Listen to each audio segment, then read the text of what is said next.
കഴിഞ്ഞ കുറച്ച് മാസങ്ങളായി തെന്നിന്ത്യയിൽ പ്രചരിക്കുന്ന ഗോസിപ്പുകളിൽ ഒന്ന് അനുപമ പരമേശ്വരനും ധ്രുവ് ബ്രക്കവും പ്രണയത്തിലാണെന്നാണ്. ഇരുവരും ഒരുമിച്ച് അടുത്തിടെ ബൈസൺ എന്നൊരു സിനിമ ജോഡികളായി അഭിനയിച്ചിരുന്നു. അതോടെ ഗോസിപ്പുകൾ ശക്തമായി.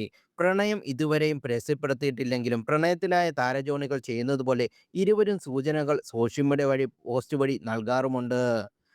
ഒരേ ലൊക്കേഷനിൽ നിന്നുള്ള ഫോട്ടോകൾ പങ്കുവയ്ക്കുക, ക്യാപ്ഷനുകൾ, തിരഞ്ഞെടുക്കുന്ന പാട്ടുകളിലെ സാമ്യത എന്നിവയെല്ലാം അതിൽ ഉൾപ്പെടും.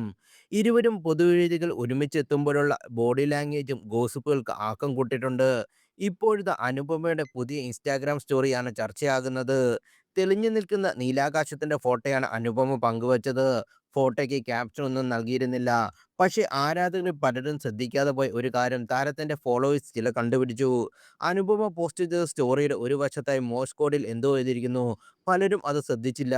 എന്നാൽ ചിലർ അത് ഡീകോഡ് ചെയ്ത് എടുത്ത് റെഡിറ്റ് സ്ക്രീൻഷോട്ട് സഹിതം പങ്കിട്ടു. മോഴ്സ് കോഡ് കണ്ടെത്തിയപ്പോൾ അത് ലവ് എന്ന് എഴുതിയിരിക്കുന്നതാണ് ശ്രദ്ധയിൽപ്പെട്ടതെന്നാണ് ഫോളോവേഴ്സിൽ ഒരാളെ വാചകം മുഴുവനായും ഡീകോഡ് ചെയ്ത് പറഞ്ഞത്. ഐ ലവ് യു ധ്രുവ് എന്നാണ് അനുപമ എഴുതി എന്നാണ് ഇത് കണ്ടെത്തിയ റെഡിറ്റിൽ പങ്കുവച്ച ഫോട്ടോയ്ക്കുള്ള ഫോളോവേഴ്സിന്റെ വാദവും.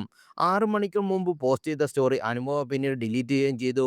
സോഷ്യൽ മീഡിയയിൽ തന്റെ സ്റ്റോറി ചർച്ചയായത് മനസ്സിലാക്കിക്കൊണ്ടാണ് താരം ഡിലീറ്റ് ചെയ്തത്. മോഴ്സ് കോഡ് എന്നത് അക്ഷരങ്ങളും അക്കങ്ങളും ചിഹ്നങ്ങളും ഡോട്ടും ഡാഷും ഉപയോഗിച്ച് പ്രതിനിധീകരിക്കുന്ന ഒരു സംവരണ രീതിയാണ്. മോഴ്സ് കോഡ് ഒരു സിഗ്നൽ ഭാഷയാണ്. ഇത് ടെലിഗ്രാം കാലത്ത് വ്യാപകമായി ഉപയോഗിച്ചിരുന്നു. സാമുവൽ മോർഫ് എന്ന ശാസ്ത്രജ്ഞനാണ് ഇതിന്റെ ഉപജ്ഞാതാവ്. അദ്ദേഹം 1830കളിൽ ടെലിഗ്രാമിനായിട്ടാണ് ഇത് വികസിപ്പിച്ചെടുത്തത്.